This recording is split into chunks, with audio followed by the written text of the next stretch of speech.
और कोई नहीं काउंट किया है क्या? क्या करना है सर, लिखा दिए, देखेंगे बाद में। नहीं, जब परेशानी में पड़ेंगे तब याद आएगी। ठीक है नहीं, अभी से क्या करना है। हालांकि कोई दिक्कत नहीं आनी है, यदि एक आध छूट भी गया होगा तो।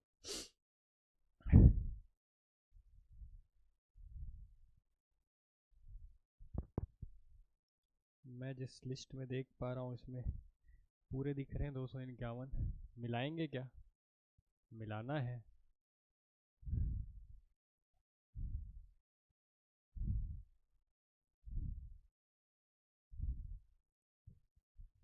क्या नहीं बताया हूँ, देख लेते हैं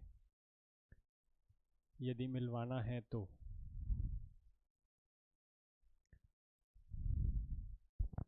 और पुराने टॉपिक में किसी को कोई डाउट तो नहीं है? हाँ, क्यों भाई प्रवीण, आपको पढ़े ही नहीं?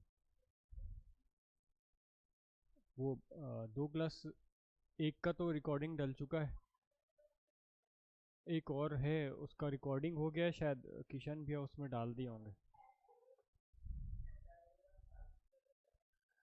नहीं, वो घर में एक कम हो गया होगा, अभी आके बड़ा होता है ऐसा, रूम पहुंच के एक आध कम हो जाता है। ठीक है, तो इसीलिए बोलता हूँ क्लास में कर लो तो 251 रहेगा। समझ रहे हो, घर में करोगे तो एक आध कम होना बनता ही है। कल देख रहे थे अपन अनुसूचित क्षेत्र देखे थे, है ना?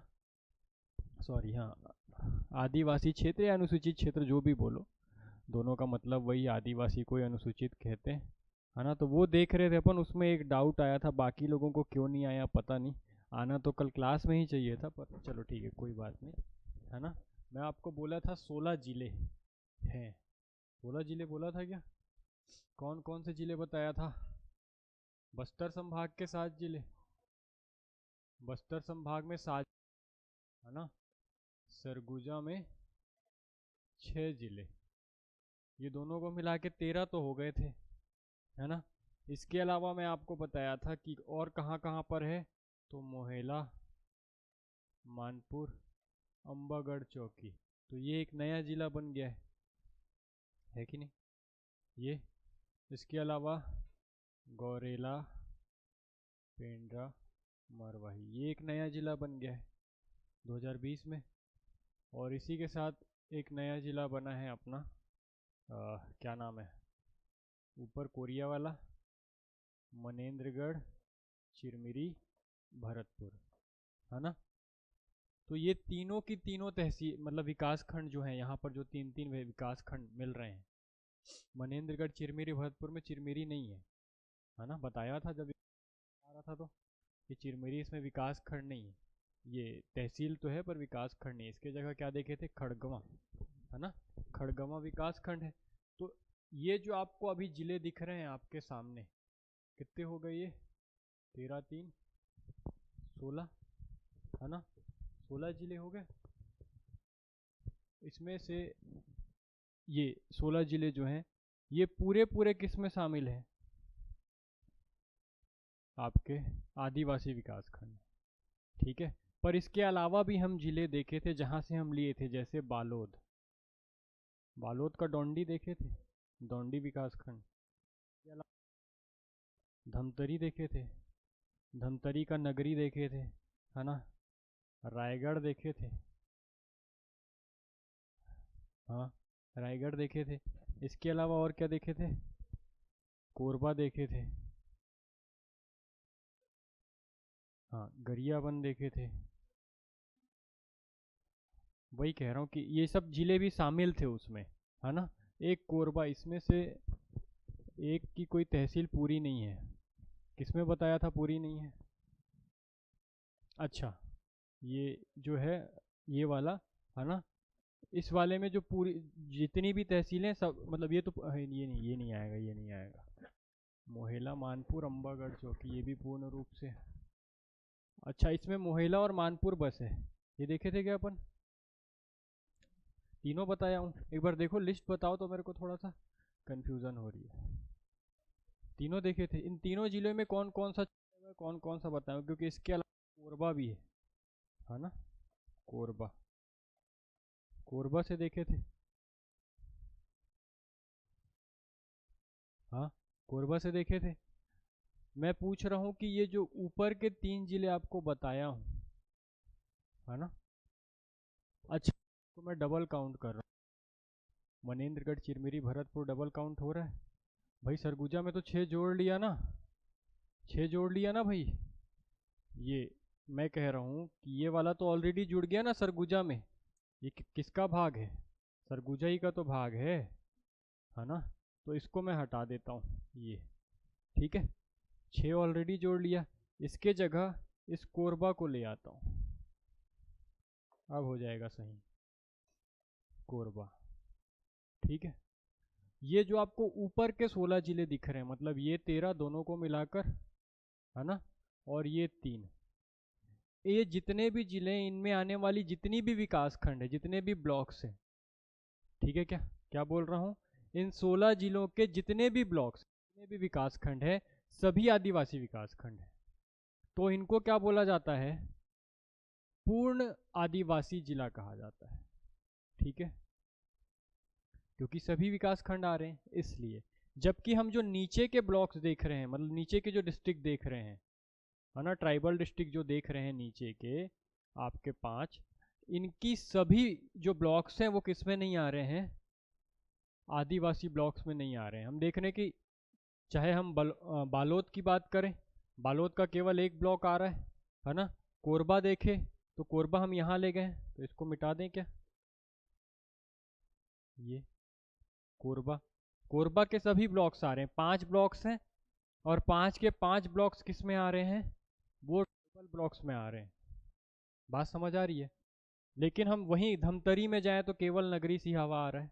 वहाँ पे भी अपन 3 देखे थे, मगरलोड, नगरी सिहावा और धमतरी, है ना, विकास खंड। वैसे ही रायगढ़ की बात करें तो यहाँ पर हम 7 देखे थे, जिसमें से मैं बताया रायगढ़ और पुसौर नहीं आएगा, इसका मतलब 5 ही बच गए। और वहीं गरियाबंद में छुरा और मैनपुर वाला बस भाग ले रहे हैं अपन। तो यहाँ पर जो सभी विकास खंड है वो ट्राइबल खंड नहीं है, इसलिए हम इसको आंशिक जिला बोलते हैं और इसको पूर्ण जिला बोलते हैं, ठीक है। क्या समझ आ रहा है? हाँ, ये पार्शियली है और ये फुल है। ये फुल ट्राइबल डिस्ट्रिक्ट है और ये पार्शियली ट्राइबल डिस्ट्रिक्ट, ठीक है। तो यदि आपसे पूछा जाए कि 16 जिले कौन से हैं, तो आपको ऊपर के जो ये नाम दिख रहे हैं, चाहे बस्तर के 7 जिले हों, सरगुजा के 6 जिले हों, मोहेला, मानपुर, अम्बागढ़, चौकी, क्योंकि ये जो दोनों दिख रहे हैं आपको, मोहेला, ये मोहेला, मानपुर, अम्बागढ़, चौकी, ये बाद में ट्राइबल हो गया, पहले ये भी नहीं था। और यदि आपसे ये पूछा जाए कि बना कब, क्या लिखा था यहाँ पर? मोहेला, मानपुर, मोहेला, मानपुर, अम्बागढ़, क्योंकि ये 2022 में अलग हुआ है। तो पहले ये रायगढ़ में था ना, तो जब तक रायगढ़, सॉरी, राजनांदगांव में था, तो जब तक राजनांदगांव में था तब तक ये फुली नहीं था, ठीक है, फुली ट्राइबल डिस्ट्रिक्ट नहीं था, क्योंकि ये राजनांदगांव में था और राजनांदगांव में भी बहुत सारे ब्लॉक्स हैं, तब तक इसको नहीं लिया जाता था। तो यदि आपसे गठन का क्रम भी पूछे ना कि कब कब इसका कॉन्स्टिट्यूशन हुआ है, तो भी आप बता सकते हैं। जैसा जिला बना है उसी के हिसाब से होगा। नहीं बता सकोगे क्या? जैसे 1998 तक, या फिर ये जैसे मैं आपको बताया था डेट कि ये कब बना है, ये कॉन्सेप्ट कब आया था? 2003 में आया था, 2003 में आया था ट्राइबल ब्लॉक्स का कॉन्सेप्ट, है ना।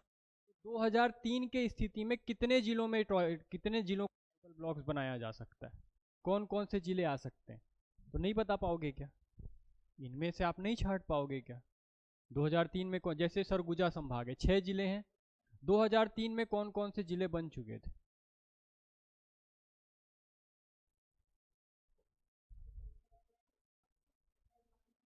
Very good. ऐसे बताओगे तो सब गलत हो जाएगा, ठीक है। कोरिया बन चुका था, जसपुर बन चुका था, और सरगुजा बन चुका था। तो 2003 में यदि सरगुजा में कितने डिस्ट्रिक्ट से पूछा जाए तो 3 ही हैं 2003 की स्थिति में। 2003 में ही यदि आपसे पूछा जाए बस्तर में कौन कौन से जिले बन चुके थे, कौन कौन से बन चुके थे? बस्तर, उत्तरी बस्तर, जिसको आप कांकेर बोल रहे हो, है ना, और दक्षिणी बस्तर। ये हुआ, यहाँ तक बात समझ आई। इसके अलावा कोई बन सकता है क्या बस्तर में? नहीं। अब बाकी जिलों को देखो, इन तीनों में से कोई ऐसा जिला है जो कि 2003 में बना था, 2003 से पहले बना था? कोरबा। कोरबा बना था भाई। तो यदि आपसे पूछा जाए कि 2003 में जब ये कॉन्सेप्ट लागू किया गया, हाँ, जब इसको रेगुलेट किया गया, उस टाइम पे कितने डिस्ट्रिक्ट को इसमें इंक्लूड किया गया, तो आप नहीं बता पाओगे कि 60 डिस्ट्रिक्ट थे। बात समझ आ रही? जैसे जैसे जिले बनते जाएंगे, जैसे जैसे डिस्ट्रिक्ट बनता जाएगा, अगला कब बनेगा 2003 के बाद? 2007 में, है ना? तो 2007 डिस्ट्रिक्ट को शामिल किया गया इस ट्राइबल डिस्ट्रिक्ट में, तो आप नहीं बता पाओगे। बस्तर और दक्षिण बस्तर से तो अलग हो रहा है। हाँ, नारायणपुर और बीजापुर, तो 2007 की स्थिति में हो जाएगा। इसके बाद नेक्स्ट जो अपने को रिफॉर्म देखने को मिलता है वो कब देखने को मिलता है? हाँ, 2012, है ना? 2012 में कौन कौन सा जिला आ जाएगा? तो यदि आप सरगुजा में देखो तो दो आ जाएगा, बलरामपुर और सूरजपुर। आप नीचे जाओ, और कोई जिला दिख रहा है क्या इसमें, बिलासपुर वाले संभाग में? कोरबा तो ले लिया अपन 1998 में, और कुछ नहीं दिख रहा है। मुंगेली तो है ही नहीं ट्राइबल डिस्ट्रिक्ट। बात समझ आ रहा है? तो आप नहीं बता पाओगे क्या ये चीज़ कि 2012 में कौन कौन शामिल हुआ? यदि 2012 में हम नीचे बात करें बस्तर की, तो बस्तर में कौन कौन से डिस्ट्रिक्ट आ सकते हैं? कोंडागांव और सुकमा। तो आप 2012 में ये दोनों को लिख लोगे, मतलब टोटल कितने मिल गए हमको? 4 मिल गए 2012 में जो बने। ऊपर बलरामपुर और सूरजपुर, और नीचे कोंडागांव और सुकमा, 4 जिले। तो हम 2012 की स्थिति में नहीं बता सकते, इन सबको जोड़ेंगे, 7 2 9, और तो 2012 में कितने होंगे? बात समझ आई कैसे करना है? मैं ये आपको अलग से नहीं बताया हूँ, ये ईयर नहीं बताया हूँ, पर आप बना सकते हैं यदि आप याद रखना चाहें तो। क्यों? क्योंकि हम बेस पढ़ चुके हैं ना भाई, मेरे को पता है कि हर जिला बना कब है।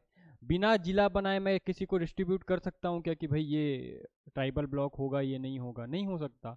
जब वो डिस्ट्रिक्ट बनेगा उसके बाद ही तो मैं उसको ट्राइबल ब्लॉक बनाऊंगा ना। तो ये वो वाली स्थिति है। इसी तरीके से हम देखते हैं जो सरगुजा है, जैसे कोरिया को ही हम दो भाग में बांटे हैं। कोरिया जो डिस्ट्रिक्ट है 1998 में सिंगल था, हाँ, इसको 2022 में अपन दो भाग में बांट दिए। तो नया जो जिला बना वो कौन सा बना है? मनेंद्रगढ़, चिरमिरी, भरतपुर। जब कोरिया ट्राइबल डिस्ट्रिक्ट है, पूरा पूरा ट्राइबल में आ रहा है, तो मनेंद्रगढ़ चिरमिरी आएगा ही आएगा। वो तो अंडरस्टूड है ना, कि उसको भी दिमाग लगाना पड़ेगा। ऐसे ही हम देखें कि जैसे सरगुजा है ना? खैर ये तो बनी चुकी, उसको अलग नहीं करना चाहिए अपने को। जैसे ये 2022 वाला, इसको आपको अलग से याद रखना पड़ेगा, और गोरेला पेंड्रा मारवाही को याद रखना पड़ेगा, क्योंकि ये दो ऐसे जिले हैं जो पहले ट्राइबल ब्लॉक्स नहीं थे, फुली ट्राइबल ब्लॉक्स नहीं थे, है ना? वो पार्शली ट्राइबल ब्लॉक्स थे, पर बाद में क्या हो गए, फुल हो गए। क्योंकि जो ये ब्लॉक्स हम अलग कर रहे हैं, सेपरेट कर रहे हैं, ये ब्लॉक्स कैसे हैं? ट्राइबल ब्लॉक्स हैं। अब समझ आया क्या कि कहीं दिक्कत है अभी? हाँ, क्यों सुजीता मैडम? ये डाउट आना चाहिए था, खैर नहीं आया, कोई बात नहीं, है ना? अब समझ आ गया। ऐसे क्वेश्चन बन सकते हैं आपसे। ये टफ क्वेश्चन होगा यदि इससे ईयर निकालने के लिए कह दिया। ये तभी आप बना पाओगे जब आपको डिस्ट्रिक्ट का ईयर, देखो कुछ चीज़ें हैं जो आप बहुत ज़्यादा नहीं रट सकते। हर चीज़ को अलग अलग रटने की कोशिश करोगे तो परेशान हो जाओगे कि भाई मैं पहले हर एक एक ज़िले का कब कब निर्माण हुआ है वो देखूं, फिर ट्राइबल ब्लॉक्स कब कब बने हैं वो देखूं, तो मैं परेशान हो जाऊंगा इस चीज़ को करते करते। इससे अच्छा जब मेरे को एक कॉन्सेप्ट पता है तो मैं उसी से दूसरा कॉन्सेप्ट निकाल लूँ, तो चीज़ें आसान हो सकती हैं। बात समझ आया? आप कोई दिक्कत यहाँ बता लोगे क्यों, कैसा क्या है? वैसे ये जो आप देख रहे हो पार्सली, जो आपको बोल रहा हूँ मैं ट्राइबल ब्लॉक्स, इनकी टोटल संख्या 6 बताई गई है यदि आपसे कभी पूछा जाए तो। लेकिन ये देख और कौन से ब्लॉक्स हैं ये पता नहीं चलता, ठीक है? 4 तो हम देख रहे हैं कि सामने हमको दिख रहे हैं कि बालोद, बालोद है, धमतरी है, रायगढ़ है और गरियाबंद है। लेकिन दो और हैं कहते हैं, पर वहाँ की ब्लॉक्स कौन सी हैं या थी अब नहीं है, वो आर्थिक सर्वेक्षण जो आपका इकोनॉमी सर्वे है उसमें स्पष्ट नहीं किया गया है। केवल ये लिख दिया कि वो जो ट्राइबल ब्लॉक्स हैं उनका नंबर कितना है, तो 6 है, 6 है। बात समझ आया? लेकिन अभी देखने में कितना दिखता है हमको? केवल 4 दिखता है। तो इन चारों में से कुछ कुछ ब्लॉक्स को लिया गया है, सभी ब्लॉक्स उसमें शामिल नहीं होते हैं। अब बन जाएगा। चल, कल वालों को तो समझ नहीं आया होगा, जो कल नहीं आए उनके तो ऊपर से जा रहा होगा, है ना? क्यों प्रवीण भैया, आ रहा है समझ में? कहाँ चले जाते हो? हाँ। अरे पानी में घुलना थोड़ी है यार। हाँ। चप्पल अप्पल पहनो मस्त, चड्ढा पहन लो, हाफ चड्ढा, कौन देखने वाला है? आ जाओ, क्लास में बैठना है, कौन मना कर सकता है? फीस तो दिए ही हैं। बोल देना सर बाहर बैठा दो, क्लास के अंदर मत घुसाओ। पढ़ने का डेडिकेशन होना चाहिए ना, तब तो पहुंच पाओगे। हाँ, नहीं तो कैसे पहुंच पाओगे बताओ? आप कल की क्लास आप जब तक देखोगे नहीं तब तक समझ नहीं आनी है। बाई चांस देखे और कोई डाउट रहा तो अब वो क्लास आपको अगले साल मिलेगी, या तो आप मेहनत करके ऑफिस तक पहुंचो और मेरे पास समय रहे, दोनों ही कंडीशन बननी चाहिए। तो ज़्यादा अच्छा है कि जो क्लासेस चल रही हैं वहाँ पे आके अपने डाउट क्लियर कर लो। समझ आ रहा है? वैसे तो डाउट आएगा नहीं क्योंकि पहली बार पढ़ रहे हो, तो कुछ चीज़ें तो ऊपर से ही निकल जाएंगी कि क्या बता रहे हैं, पर आना चाहिए। यदि आप थोड़ा बैकग्राउंड देखोगे ना, आजू बाजू की चीज़ें पढ़नी चालू करोगे तो चीज़ें होंगी। जैसे कल जो आपसे मैं पूछा कि आप चट्टान तो पढ़ रहे हो, रॉक्स पढ़ रहे हो, पर ये इसका फॉर्मेशन कैसे होता है, तो ये तब आप देखो, लिमिटेशन होती है क्लास की, है ना? सब कुछ नहीं बताया जा सकता क्लास में, 1.5 घंटे की क्लास है, सिलेबस पूरा करना है, तो ज़्यादातर वो चीज़ें बताई जाती है जो आपकी परीक्षा के लिए इम्पोर्टेंट, ना कि आपकी जानकारी के लिए। बात समझ आ रहा है क्लास का मतलब? कुछ चीज़ें होती हैं जो आपको समझा के काम बन सकता है, और कुछ चीज़ें रटाने वाली हो सकती हैं, लेकिन वो हर चीज़ क्रॉप की हुई है, कहीं ना कहीं से छोटी की हुई है, कि एक बड़े कॉन्सेप्ट को छोटा करके आपके सामने रखा जा रहा है। पर यदि आप चाहते हैं कि उसको बहुत अच्छे से समझ आए आपको, तो आपको घर जाके अपनी पढ़ाई खुद से करनी पड़ेगी, और आप तो क्लास ही नहीं अटेंड कर रहे हो तो फिर अपनी पढ़ाई की तो बात ही छोड़िए, है ना? ऐसे नहीं करना, थोड़ा रेगुलर रहो। बाकी चीज़ें बाद में हो सकती हैं, पढ़ाई बाद में मौका नहीं मिलेगा, और मौका लेना है तो फिर आपको पूरा साल व्यर्थ जाएगा आपका, 1 साल। बात समझ आ रही? तब अखरता है कि थोड़ा पढ़ लिए रहते तो 1 साल वेस्ट नहीं होता। ठीक है, चलिए आज से जनजाति पढ़ेंगे। पढ़ें, पहले पढ़ चुके हो ट्राइब्स? कोई ऐसा जो पहले ट्राइब्स पढ़ चुका है? हाँ, नया पेज कैसे आता है यहाँ? क्या पढ़ेंगे? ट्राइब्स, जनजाति।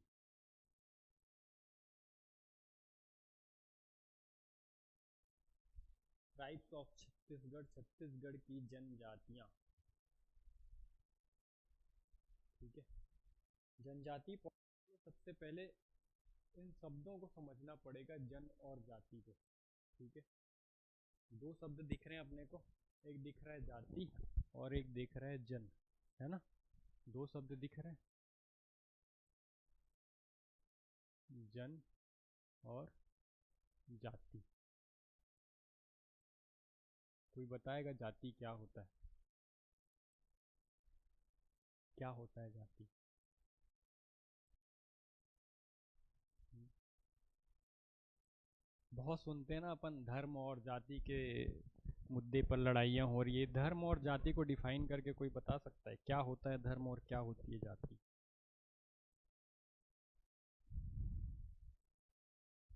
कोई भी? सब ग्रेजुएट हो, पढ़ के आए हो। हाँ, इतने समय से सुनते आ रहे हो कि जाति क्या होता है, हाँ, धर्म क्या होता है, रिलीजन और कास्ट। कोई अटेम्प्ट करना चाहेगा क्या होता है? हुँ? अपना अपना थ्योरी दे सकते हो, मैं ये नहीं बोल रहा हूँ कि किसी वैज्ञानिक या किसी शिक्षाविद के अनुसार आप थ्योरी दो। ठीक है, आप क्या जानते हो क्या होता है धर्म या जाति? हाँ? कुछ भी नहीं जानते? क्यों सुजीता मैम, कुछ नहीं जानते क्या होता है धर्म? हाँ, अनीता मैम, अरे कुछ तो जानते होगे धर्म या जाति के बारे में? नहीं जानते? बताइए बताइए।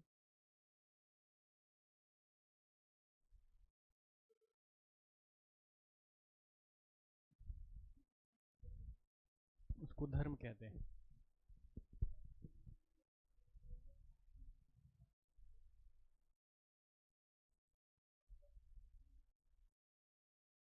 ये तो टाइप्स ऑफ रिलीजन हो गया। जब आप गॉड्स की बात करोगे तो वो टाइप्स ऑफ रिलीजन्स हो गया। कार्य के जाति में या धर्म में? जाति में। मैम, जाति में को उनके कार्यों के अनुसार या उनके वर्क के अनुसार डिस्ट्रीब्यूट कर दिया गया है कि यदि ये काम करेगा तो वो उस जाति का होगा। ऐसा हो सकता है। और कोई कुछ सोच सकता है इस बारे में? हम्म, नहीं, कोई भी नहीं बता रहा है। मैं बताऊं? चलिए पहले जाति पे चलेंगे, थोड़ा सा धर्म को समझ लेते हैं कि धर्म क्या होता है, फिर कास्ट पे चलेंगे। ठीक है। यदि धर्म की बात की जाए तो धर्म वो हर चीज जो आप करते हो और करने लायक है, जिससे किसी को कोई हानि नहीं हो रही है। इस धर्म जो है वो ध धातु से बना है, संस्कृत के। और इसका मतलब होता है कोई भी चीज जो धारण की जाए, जो अडॉप्ट की जा सके, जो आप अपने डेली रूटीन में अडॉप्ट कर सकते हो, वो हर बिहेवियर क्या है? धर्म है। तो आप अडॉप्ट क्या करोगे? वही चीज करोगे जो अच्छा हो सबके लिए, है ना? तो जो जितने भी आप धर्म देखते हो इस पूरे विश्व में, उन सब का जो बेसिक कॉन्सेप्ट है वो यही है कि एक ऐसी चीज अडॉप्ट करना जो जिससे पूरे मानव समाज का भला हो। बात समझ आई?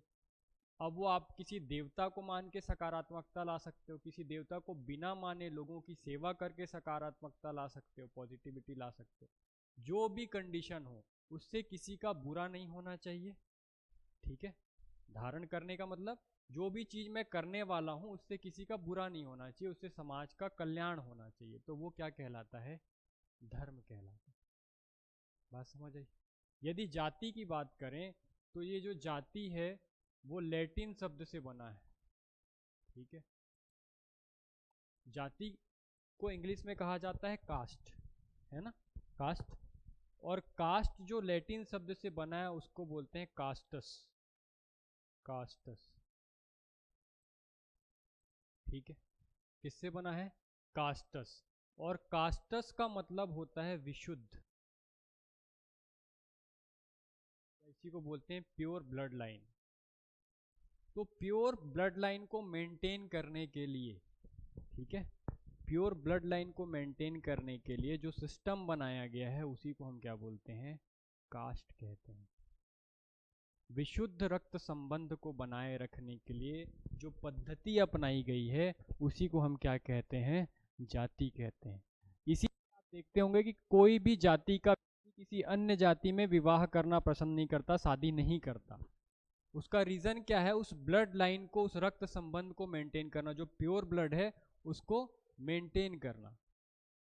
बोलते हैं ना, डायलॉग मारते हैं कि मेरे रगों में ठाकुरों का खून बह रहा है, या ब्राह्मण, ऐसा बोलते हैं ना।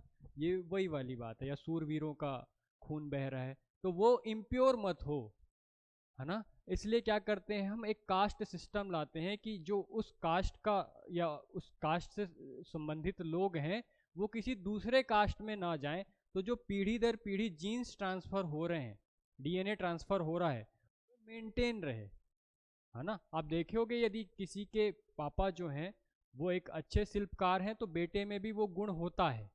भले वो उसको आगे परस्यू करता है नहीं करता है वो उसकी पर्सनल चॉइस है, पर एक कॉमन सी बात होती है कि जैसे दिखने में जिसके पिता ज़्यादा सुंदर होंगे उसके बच्चे, या जिसकी माता पिता दोनों में से कोई भी सुंदर है तो उसके बच्चे भी सुंदर होते हैं। तो उसको मेंटेन करने के लिए जनरली आदमी क्या करता है कि ऐसे शादी करता है, विवाह करता है। बात समझ आया? हाँ, तो अब जाति बता पाओगे क्या होता है? हाँ, जाति बनी ही इसलिए बाद में, जैसे कोई लोहार है, कोई लोहार है, वो जितने अच्छे से का काम, सॉरी, लोहे का काम कर सकता है बाकी लोग नहीं कर पाएंगे। और वो कई पीढ़ियों से वो काम करते आ रहा है, तो अब जो उसके हाथ हैं, जो उसका शरीर की बनावट है, वो ज़्यादा उसके प्रभावी हो गई होगी। बात समझ आ रही है? कि वो उसके लायक बन गया होगा, उसके हाथ ज़्यादा कठोर होंगे क्योंकि वो हर बार लोहा उठा रहा है, और उससे जो बनने वाला वो भी कैसा होगा, मजबूत होगा। तो ये ब्लड लाइन बन गई। अब यदि वो उसको इम्प्योर करता है, किसी और से शादी करता है, तो वो दोनों कास्ट मिल जाएंगी, है ना, दोनों का ब्लड मिलेगा, तो वो जो दोनों के गुण है वो अगली पीढ़ी में जाएंगे, नेक्स्ट जनरेशन में जाएंगे। बात समझ आई? तो वो इम्प्योर हो जाएगा। इसी को मेंटेन करने के लिए जो जनजातियां हैं वो क्या करती हैं, बाहर शादी नहीं करती या दूसरों से अलग रहती हैं। ठीक है, तो जाति समझ आया। और ऐसे लोग जो इस जाति को मानते हैं, है ना, इस जाति को या इस सिस्टम को ब्लाइंडली फॉलो करते हैं, जो लोग, मतलब लोग, है ना, तो the people who follow blindly this system is called tribal या फिर जनजाति। बात समझ आया? क्या होती है जनजाति, बता पाओगे? नहीं बता पाओगे क्या होती है? बताओ, अभी तो बताया।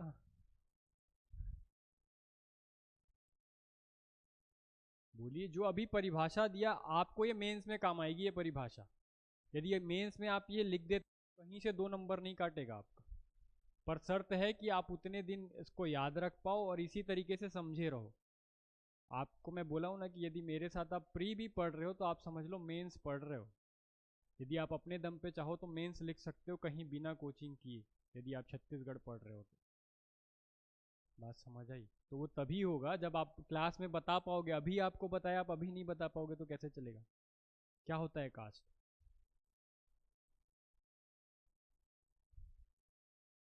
नहीं समझ आया? हाँ,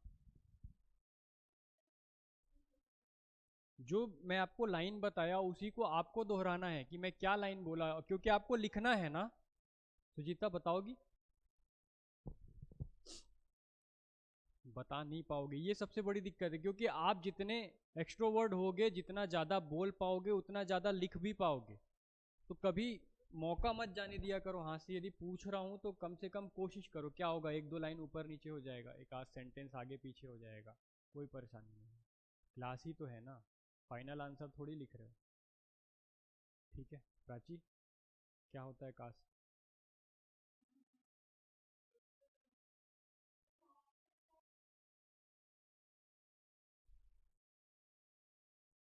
हाँ, जाति क्या होती है?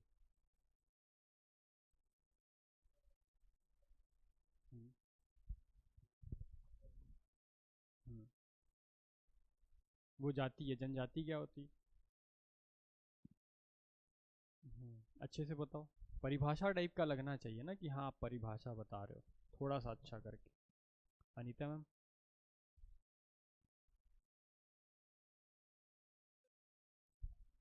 हम्म,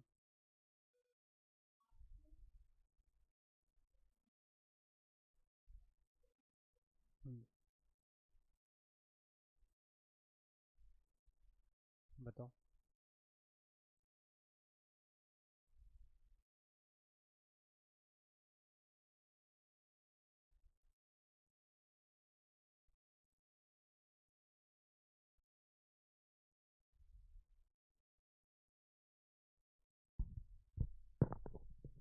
बोलो।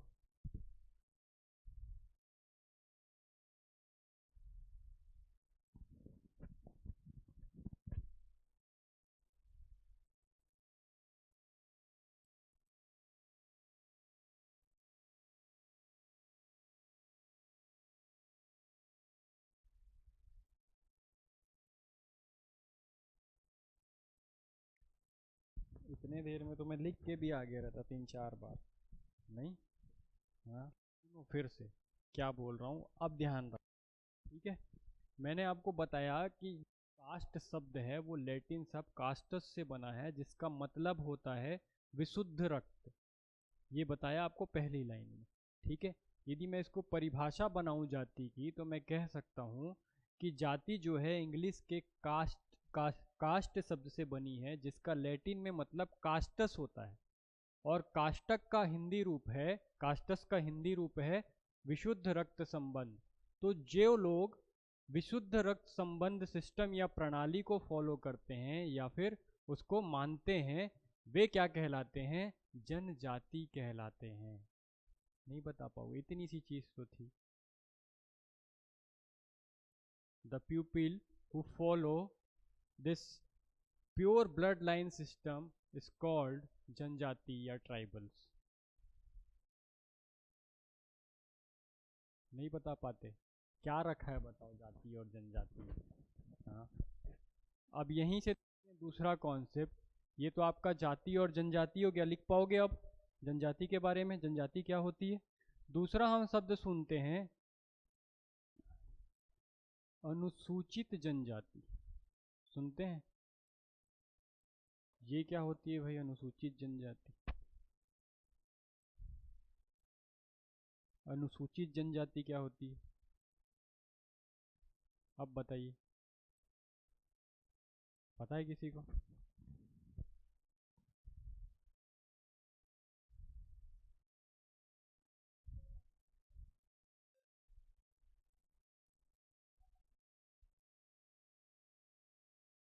नहीं। और कोई? अनुसूचित जनजाति क्या होगा? अनुसूचित मतलब होता है शेड्यूल्ड, ठीक है, शेड्यूल्ड ट्राइबल्स या ट्राइब्स, आप जो भी बोलना चाहो। क्या होता है शेड्यूल?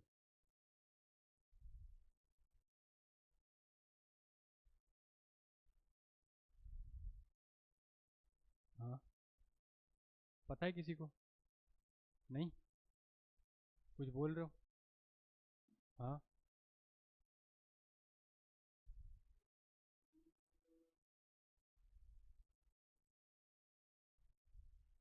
हम्म, अपना शेड्यूल मतलब कि मैं रोज सुबह 7 बजे उठता हूँ तो बाकी लोग 8 बजे उठते हैं तो मैं नहीं जाऊँगा उसके पास, ऐसा? हाँ। नहीं, शेड्यूल के से आप क्या समझ रहे हो, क्या मतलब समझ रहे हो? हाँ, शेड्यूल से क्या मतलब? हाँ, नियम। शेड्यूल का मतलब नियम होता है, ऐसा बोल रहे हो?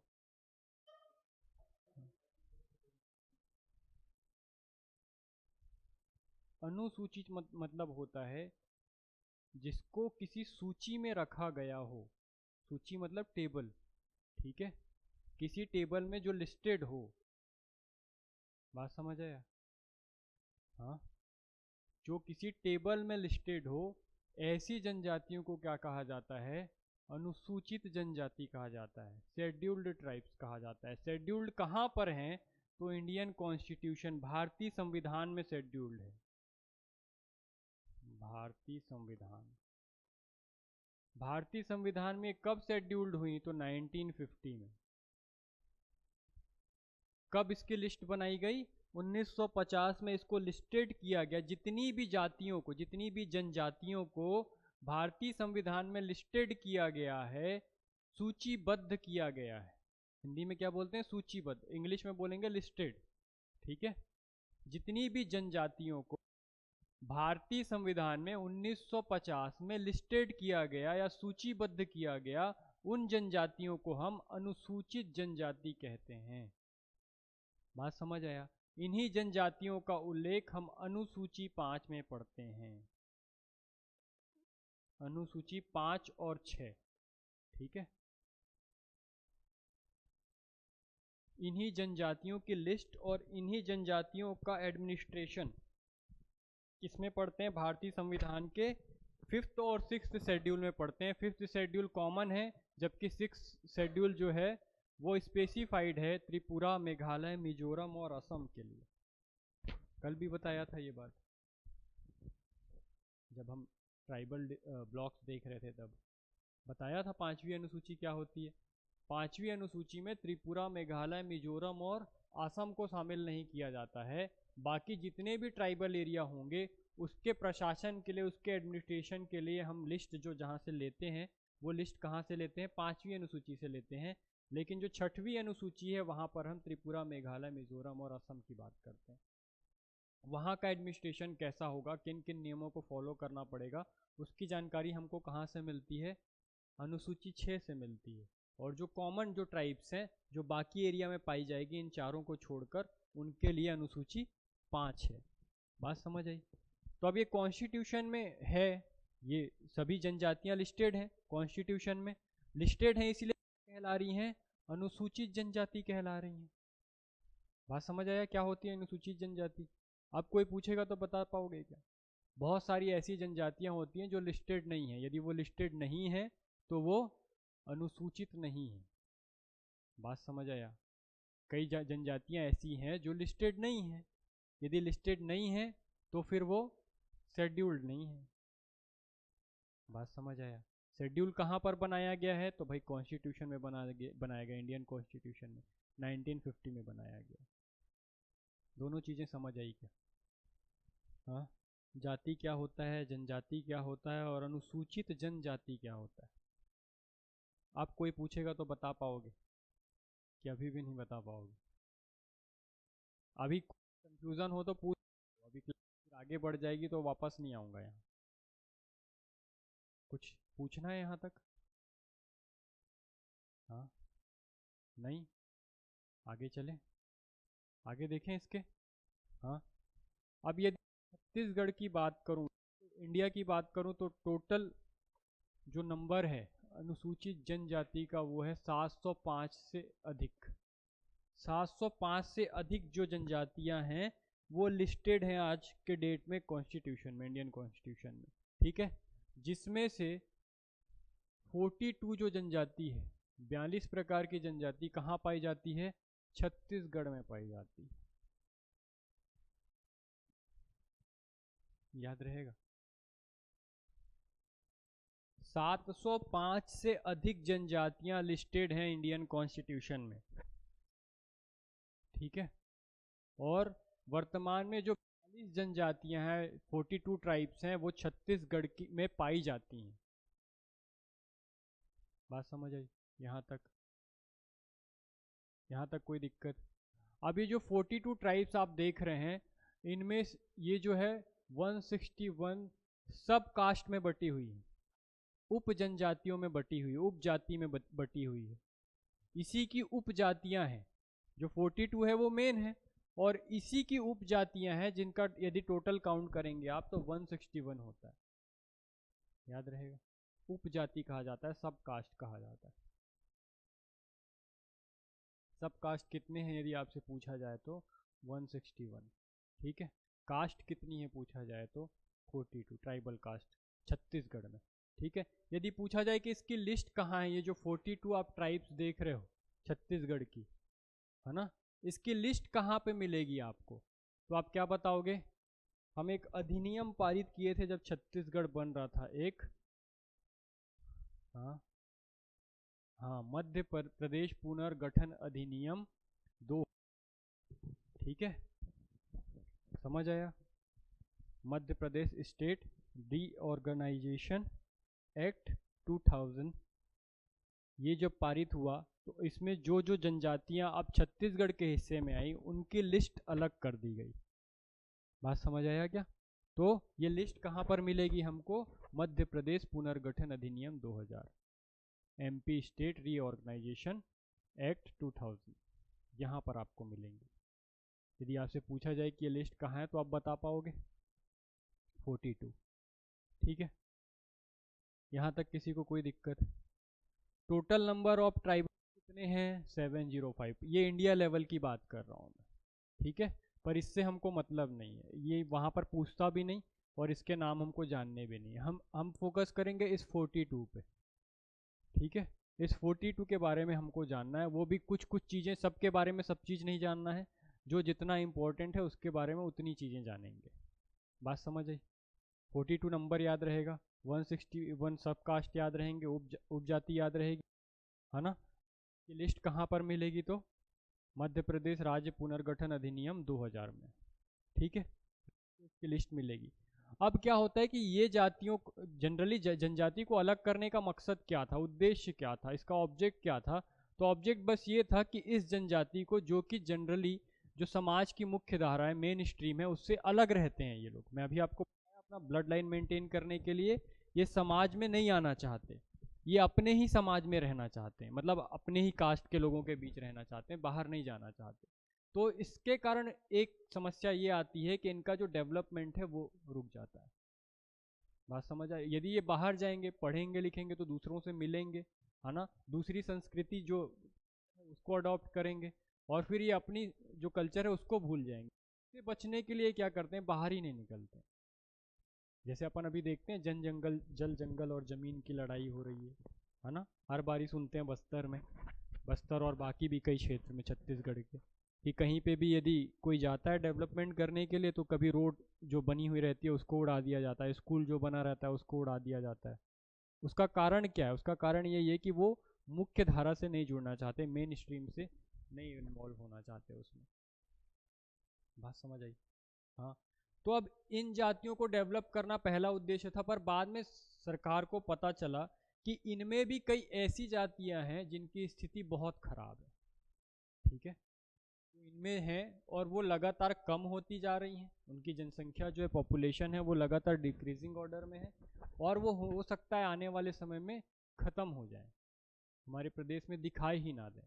तो उसके लिए एक नया कॉन्सेप्ट लाया गया जिसको बोला जाता है विशेष पिछड़ी जनजाति।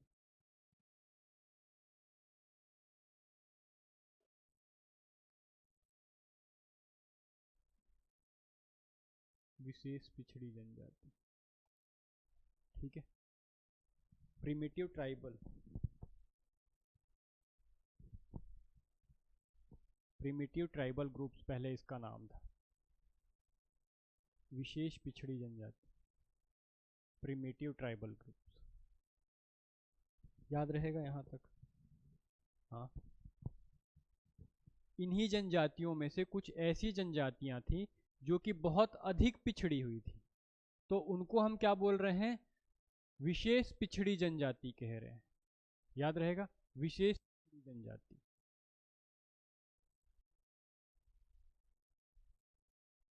ठीक है, विशेष पिछड़ी जनजाति। 2006 में इसका नाम बदल दिया गया।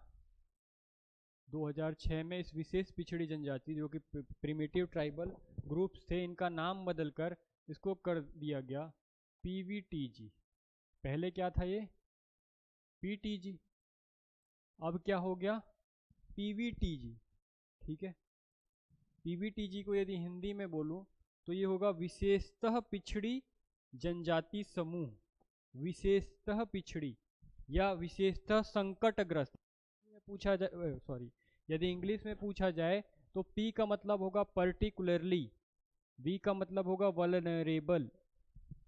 ठीक है, पर्टिकुलरली वल्नरेबल ट्राइबल ग्रुप्स, विशेषतः संकटग्रस्त जाति समूह, जनजाति समूह। लिख पाए दोनों, इंग्लिश हिंदी? ठीक है, पीवीटीजी, मेनली पीवीटीजी का ही यूज़ देखने को मिलेगा, इतना लंबा वर्ड नहीं लिखते हैं। पीवीटीजी इसको शॉर्ट में बोला जाता है, और कई बार जब आप इसके बारे में पढ़ोगे तो वहाँ पर आपको पीवीटीजी लिखा मिलेगा। ठीक है, पीवीटीजीज। समझ आया क्या क्या हुआ ये? हाँ, 2000 में हम इसका नाम बदल दे रहे हैं। ठीक है, जो कि विशेष पिछड़ी जनजाति है, पहले इसको प्रिमिटिव ट्राइबल ग्रुप कहा जाता था, और अब इसको क्या कहा जा रहा है, पर्टिकुलरली वल्नरेबल ट्राइबल ग्रुप्स। ठीक है, अब यदि ये देखा जाए कि इंडिया में इसकी जनसंख्या कितनी है, कितनी ऐसी जनजातियां हैं जो कि पीवीटीजीज के अंतर्गत आती हैं, तो आप याद रखेंगे 75 ऐसी जनजातियां हैं जो कि किसके अंतर्गत आती हैं, पीवीटीजीज के अंतर्गत आती हैं। याद रहेगा, पीवीटीजीज। यहाँ तक कोई दिक्कत, कहीं पे फंस गए? यदि आपसे पूछा जाए कि छत्तीसगढ़ में कितनी जनजातियां हैं, तो याद रखेंगे कि अपन दो भागों में बांट, विशेष पिछड़ी जनजाति के लिए जो 5 हैं ये सेंट्रल गवर्नमेंट की है। ठीक है, सेंट्रल गवर्नमेंट ने कितनी जनजातियों को बनाया है, तो 5, और स्टेट गवर्नमेंट ने कितनी जनजातियों को विशेष पिछड़ी जनजाति बनाया है, तो 2। मतलब टोटल नंबर कितने हो गए, 7। ठीक है, यदि पूछा जाए कि केंद्र सरकार द्वारा घोषित, सेंट्रल गवर्नमेंट द्वारा घोषित जो 5 जनजातियां, सॉरी, जो विशेष पिछड़ी जनजातियां वो कितनी हैं, तो 5 हैं। और जो स्टेट गवर्नमेंट बनाई है उनकी संख्या कितनी है, तो 2 है। ठीक है, ये एक एक लाइन आपको जो मैं बता रहा हूँ यहाँ से क्वेश्चन बना हुआ है और आगे भी बनने की संभावना है। ठीक है, तो भूलना नहीं है, याद रहेगा। एक चीज पीछे छूट गई, जनजातीय विशेषता नहीं बताया मैं आपको, है ना। जनजातियों की विशेषता क्या होती है, जो हम आपको वैसे बताया पर लिखवाया नहीं, तो चाहो तो आप लिख सकते हो कि विशेषताएं क्या है, जनजातीय विशेषता करके हेडिंग डाल लेना। विशेषताएं कैसे पहचानी जाएंगी, ये जनजातियों की विशेषताएं क्या, इंपॉर्टेंस क्या है। ठीक है,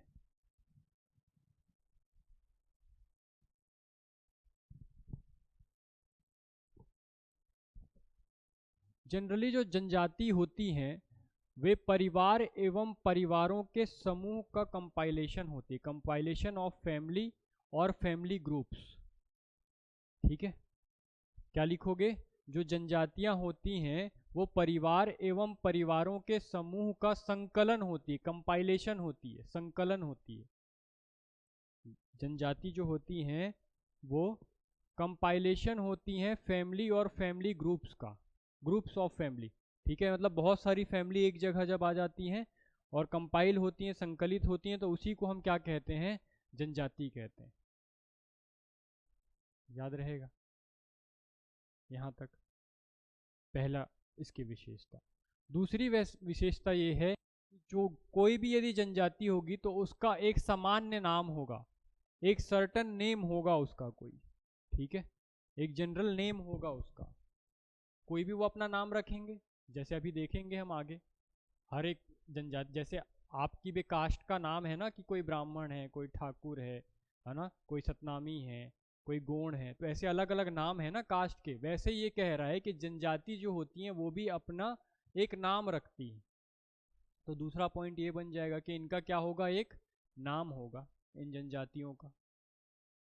ठीक है, तीसरी बात यदि इसके बारे में जानना चाहें तो हम कह सकते हैं कि जनजातियां जो होती हैं वो किसी सर्टेन एरिया से बिलोंग करती हैं, मतलब किसी विशेष क्षेत्र से आई हुई होती हैं, या किसी विशेष क्षेत्र को ही अपना निवास मानती हैं।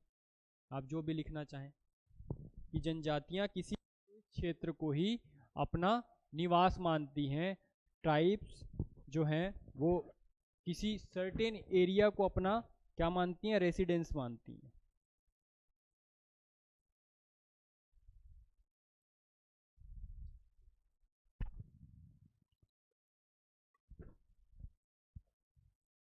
यहां तक बात समझ आई। इसके अलावा और क्या होगा, तो ये प्रकार की भाषाएं बोलते हैं, ये सभी एक प्रकार की भाषाएं बोलते हैं, या भाषा न लिख के इसको बोली लिखेंगे, क्योंकि जो ट्राइब्स की वो भाषा नहीं होती, क्या होती है, बोली होती है। तो ये सभी जनजातियां एक प्रकार की बोली का प्रयोग करती हैं। सभी मतलब एक प्रकार की जनजाति की बात कर रहा हूँ ना, कोई एक जो जनजाति होगी वो किसी एक प्रकार की बोली का प्रयोग करेगी।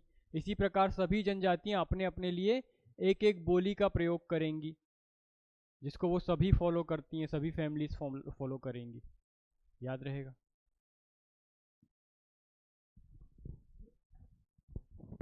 यहाँ तक कोई समस्या। इसके अलावा ये सोशल होना पसंद नहीं करती, सामाजिक होना पसंद नहीं करती।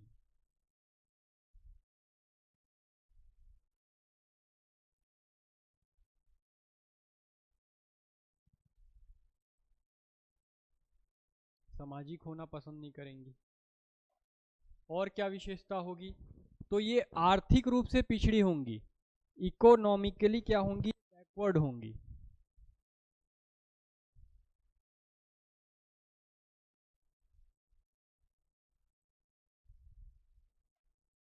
यहां तक बात समझ आई। हाँ, यहां तक कोई दिक्कत। इनका अपना सामाजिक संगठन होगा, सोशल ऑर्गेनाइजेशन होगा अपना, सामाजिक संगठन। इसी प्रकार अपना स्वयं का राजनीतिक संगठन होगा। सामाजिक संगठन मतलब जहां पर ये अपने समाज से संबंधित अपने नियम कानून बना सकते हैं। ठीक है, अपने लॉज ये इम्प्लीमेंट कर सकते हैं, तो उसको हम क्या बने बोलेंगे, सोशल ऑर्गेनाइजेशन। और वहीं पर यदि हम राजनीतिक संगठन की बात करें तो ये क्या हो जाएगा, जैसे इनकी पंचायत, जहां पर ये प्रशासन करेंगे अपने क्षेत्र में, एडमिनिस्ट्रेशन, ठीक है, एडमिनिस्ट्रेशनल ऑर्गेनाइजेशन कहेंगे इसको हम, ठीक है क्या, समझ आ रहा है यहाँ तक बात। तो ये सब क्या है, ट्राइब्स की विशेषताएं हैं। हम कहाँ चले गए थे,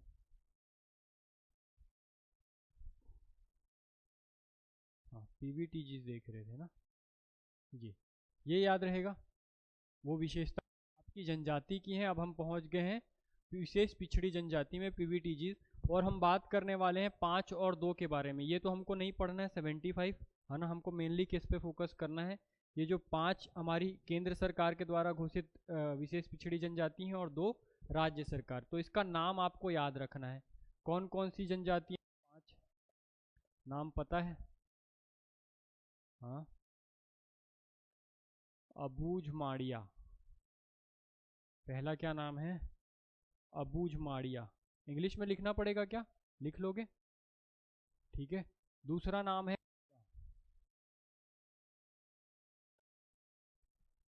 अबूझ माड़िया, बैगा,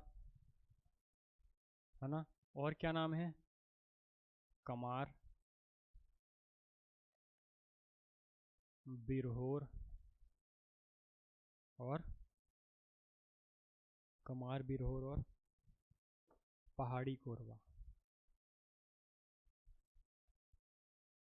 पहाड़ी कोरवा, ये केंद्र सरकार के द्वारा जो लिस्टेड की गई हैं वो विशेष पिछड़ी जनजाति हैं। कमार, हाँ,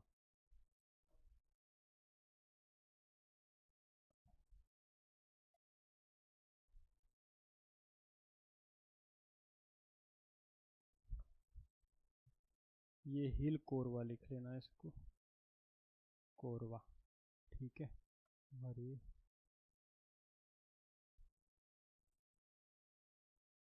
अबूझ मारिया, ठीक है।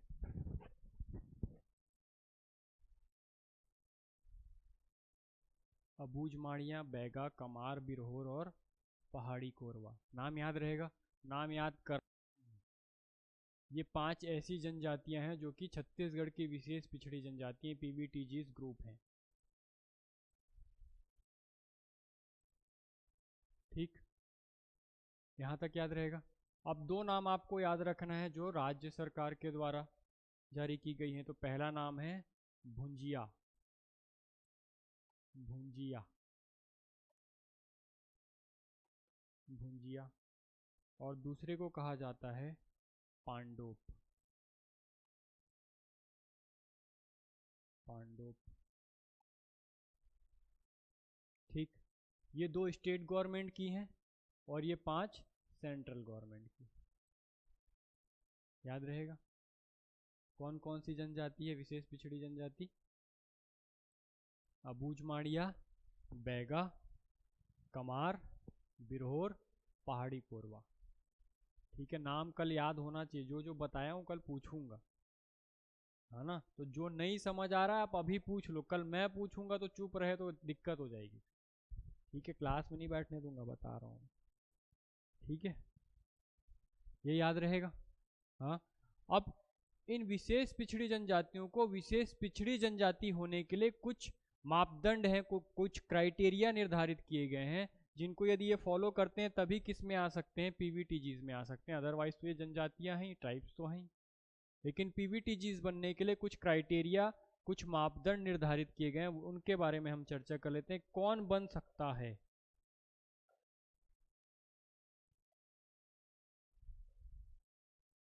ठीक है, तो क्राइटेरिया लिख लेते हैं, मापदंड, ठीक है, क्राइटेरिया, क्या क्या क्राइटेरिया फुलफिल करना पड़ेगा यदि किसी जनजातियों को विशेष पिछड़ी जनजाति बनना है, जिसमें शामिल होना है, ठीक है। पहला क्राइटेरिया कहता है कि जो इनका कृषि पद्धति, या फिर ये कहें कि जो इनका इकोनॉमिकल स्टेट है वो कैसा होना चाहिए, लो लेवल का होना चाहिए, ठीक है। तो पहला, आर्थिक स्थिति कैसी होनी चाहिए इनकी, आर्थिक स्थिति निम्न स्तर की होनी चाहिए।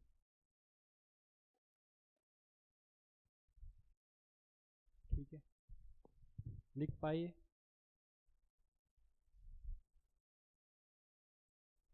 पहला कंडीशन कि ये बहुत गरीब हो, है ना। ठीक। दूसरी बात इसमें होना चाहिए कि इनकी जो साक्षरता दर है, लिटरेसी रेट है, वो बिलो 2% होना चाहिए। ठीक है, साक्षरता दर 2% के नीचे होना चाहिए। बात समझ आई? दो कंडीशन हो गई। पहला कंडीशन कि इकोनॉमिकली साउंड ना हो, है ना। दूसरा, साक्षरता दर 2% के नीचे चली जाए। ठीक है। तीसरा कंडीशन कहता है साक्षरता दर के बाद आर्थिक स्थिति हो गई। हाँ, इनका जो पॉपुलेशन है, इनकी जो जनसंख्या है, वो या तो स्टेबल हो या तो डिक्रीजिंग ऑर्डर में हो, लगातार घट रही हो। तो जनसंख्या कैसी होनी चाहिए? या तो स्थिर हो और या फिर घटती हुई हो, डिक्रीजिंग हो। यदि किसी जनजाति की जनसंख्या स्टेबल हो गई है, वो उससे ज़्यादा ही नहीं पा रहे हैं, तो भी वो इसमें शामिल होने के लिए हो जाएगा। और या फिर वो घट रहे हो लगातार, तो भी वो इसमें शामिल होने के लिए एलिजिबल हो जाएंगे। समझ आया?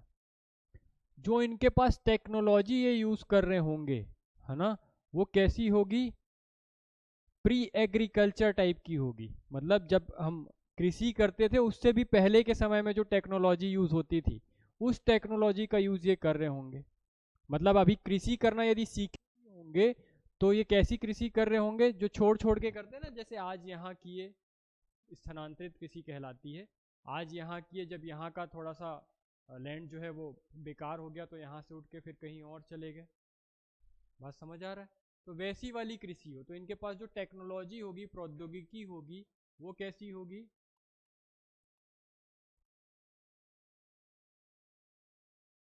प्री एग्रीकल्चर एज की होगी, है ना, पूर्व कृषि स्तर की होगी।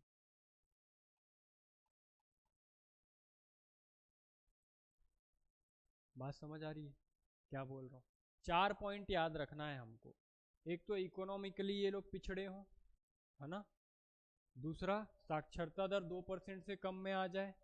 इनकी जो पॉपुलेशन है वो या तो स्टेबल हो जाए या तो डिक्रीजिंग ऑर्डर में आ जाए। ठीक है। या फिर इनको जो ये जो टेक्नोलॉजी यूज कर रहे हैं वो कैसी होनी चाहिए? Pre agriculturist. ठीक है। तब फिर ये क्या कहलाएंगे? विशेष पिछड़ी जनजाति कहलाएंगे। ठीक है। कितनी जनजातियां हैं छत्तीसगढ़ में? 7 जनजातियां हैं। 5 जो है वो केंद्र सरकार के द्वारा है। कौन कौन सी? अबूझमाड़िया, बैगा, कमार, बिरहोर और पहाड़ी को बोला करो ना। पढ़ने में नहीं आया हूँ, आप लोग आए हो, है ना, तो बोल लिया करो। पैसा नहीं लगता बोलने का, है ना। मोबाइल वाले भी अब फ्री कर दिए हैं तो आप तो बोल ही सकते हो। मोबाइल भी नहीं है कम से कम। हाँ, क्लास में हवा चल रही है, बस बोलना ही तो है। क्यों नहीं बोलते हो? क्यों सुजीता मैम, आप भी ओझा सर टाइप हो गया कि बोलने का पैसा लेता हूँ मैं? हाँ, नहीं, मैं भी ऐसा करता हूँ, बोलने का पैसा लेता हूँ। बोलता तभी हूँ जब पैसा मिले, है ना। शब्दों की कीमत होती है ना भाई। राहगीर को जानते हो? हाँ, नहीं जानते? आज यूट्यूब में सर्च करना, ठीक है। उसका गाना है, अच्छा गाता है, सुन लेना एक आध बार। ठीक है। मेरे शब्दों की कीमत भारी है, मैं कमा लूँगा, ऐसा कहता है। तो आप सुन के देखना, कच्चा घड़ा हूँ मैं, ऐसा सर्च करना। ठीक है, और उस गाने को सुन के देखना, एक कच्चा घड़ा हूँ मैं। बहुत ही मोटिवेशनल सॉन्ग है, इसलिए सुनने बोल रहा हूँ। ठीक है। तो राहगीर सर्च करना और साथ में क्या सर्च करोगे? कच्चा घड़ा। ठीक। लेकिन यहाँ पे वो वाला नहीं फॉलो करना है रूल, है ना। आप क्लास में हो तो बोलना है, सीखना है, क्योंकि तो सीखने के लिए बोलना ज़रूरी है, ताकि आप जो सोच रहे हो, आपका जैसा दिमाग सोच रहा है वो आप लिख भी पाओ और बोल भी पाओ।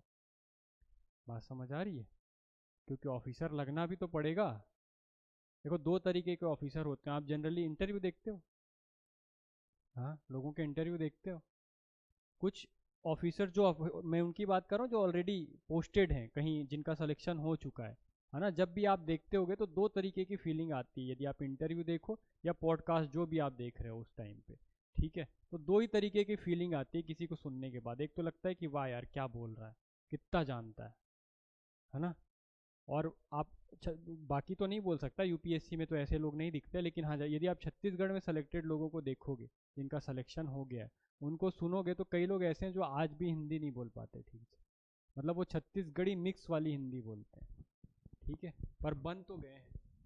अब सोचो वो कहीं पर बोलने के लिए पोडियम में खड़े हो गए और बोलना शुरू किए। अब ना वो ठीक से पूरी छत्तीसगढ़ी ही बोल रहा है, ना ठीक से हिंदी ही पूरी अच्छी बोल रहा है, और ना ही इंग्लिश ही अच्छी बोल रहा है।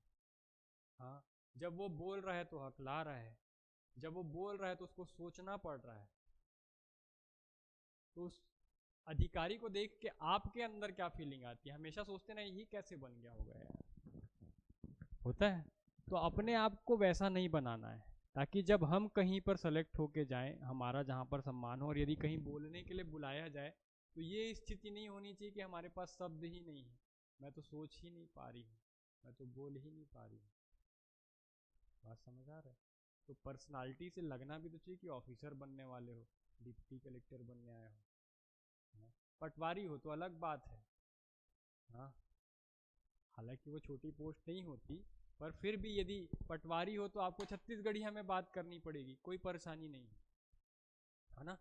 वो जो खुद ही हिंदी नहीं बोल पा रहे, यदि उससे डील करना है तो कोई परेशानी नहीं है। पर आपके सामने एक ऐसा व्यक्ति आ गया जो एक अच्छी इंग्लिश बोल रहा है, तो एटलीस्ट आप हिंदी तो बोलोगे, इंग्लिश नहीं भी आती तो। हाँ, वो भी अच्छे से नहीं बोल पाए, अब ऐसे कर दिए तो हो गया फिर, है ना। तो अपनी पर्सनालिटी खुद बनानी है, तो बोलने की प्रैक्टिस अभी से करो, ठीक है। देखें, एक एक करके चालू करें। पहला जो ट्राइब्स देखते हैं अपन, अबूझ माड़िया देखते हैं, ठीक है। पहली ट्राइब्स क्या देख रहे हैं अपन? अबूझ माड़िया।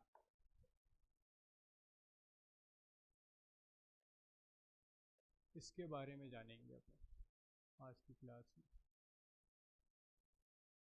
अबूझ समझ तो आ रहा है कि बोर लग रहा है? बोर लग रहा है तो बताओ, आ रहा है ना समझ में? हाँ, अबूझ माड़िया देखने वाले, ठीक है। अबूझ माड़िया का मतलब क्या होगा? दो शब्द से बना है, अबूझ और माड़िया से बना है। माड़िया एक जनजाति का नाम है, ठीक है। और अबूझ जो है वो एक एरिया है, अननोन एरिया था, इसलिए इसका नाम क्या हो गया? Unknown area. अबूझ, अबूझ मतलब जिसके बारे में पता ना हो, ठीक है, जिसके बारे में जाना नहीं गया हो, अभी तक खोजा नहीं गया हो। तो उस क्षेत्र में जो जनजाति निवास कर रही है, माड़िया जनजाति, उसी को हम क्या कह रहे हैं? अबूझ माड़िया। तो आपसे पूछा जाए कि अबूझ का अर्थ क्या होता है, तो अज्ञात होता है, अननोन होता है। अबूझ मतलब क्या होता है? अननोन। अबूझ, क्या बोला? अज्ञात, अननोन। बात समझ आई? अब ये जो जिस जगह पर रहते हैं ये माड़िया, ठीक है, जिस भी एरिया में रहते होंगे उस एरिया को ये मेटा भूम कहते हैं। क्या कहते हैं? मेटा भूम। मेटा भूम, जिस एरिया में ये निवास कर रहे हैं अबूझ माड़िया, उस एरिया को क्या कहते हैं? मेटा भूम कहते हैं। मेटा भूम का मतलब क्या होता है? तो पर्वतीय भूमि, पर्वतीय भूमि, माउंटेनियस लैंड। माउंटेनियस लैंड को ही क्या कहा जाता है? मेटा भूम का। बात समझ आया? तो ये खुद जिस एरिया में रहते हैं उसको क्या बोलते हैं? मेटा भूम कहते हैं। बाकी लोग उसको अबूझ माड़ के नाम से जान रहे हैं, लेकिन ये खुद उसको क्या बोलते हैं? मेटाभूम कहते हैं। ठीक है, और बाकी जो लोग हैं इनको किस नाम से जान रहे हैं? अबूझमाड़िया के नाम से जान रहे हैं, है ना। जो क्षेत्र है वो अबूझमाड़ कहला रहा है, और जो जनजाति है उसको क्या बोल रहे हैं? अबूझमाड़िया। लेकिन ये खुद को क्या बोलते हैं? ये खुद को बोलते हैं मेटाकोइतोर। मेटाकोइतोर।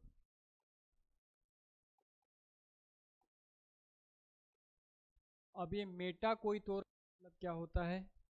तो पर्वतीय भूमि के निवासी।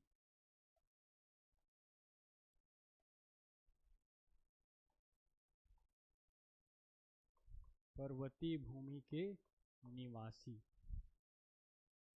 ठीक है, रेसिडेंस ऑफ पर्वतीय भूमि मतलब mountainous land, residence of mountainous land, तो उसको क्या बोला जाएगा? मेटाकोइतोर। ठीक है, ये दोनों क्वेश्चन आपके प्री के लिए, किस जनजाति को मेटा कोइतोर कहा जाता है, किस जनजाति के क्षेत्र को मेटाभूम कहा जाता है, मेटाभूम का अर्थ क्या होता है? पर्वतीय भूमि। मेटा कोइतोर का अर्थ क्या होता है? पर्वतीय भूमि के निवासी। याद रहेगा? यहाँ तक कोई समस्या? हाँ, आगे देखें। अब जो ये ये अबूझमाड़ शब्द है, अबूझमाड़, ये शब्द सबसे पहले देखने को मिलता है CLR ग्लासफोर्ड। CLR ग्लासफोर्ड के गजेटियर में एक रिपोर्ट जारी करते हैं। CLR ग्लासफोर्ड, ईयर था 1866-67 में, और इसमें ये पहले शब्द प्रयोग करते हैं उबूज मार्द। क्या शब्द का प्रयोग करते हैं? उबूज मार्द। ठीक है, उबूज मार्द। हिंदी में भी लिख दूं क्या? उबूज मार्द, इस प्रकार से।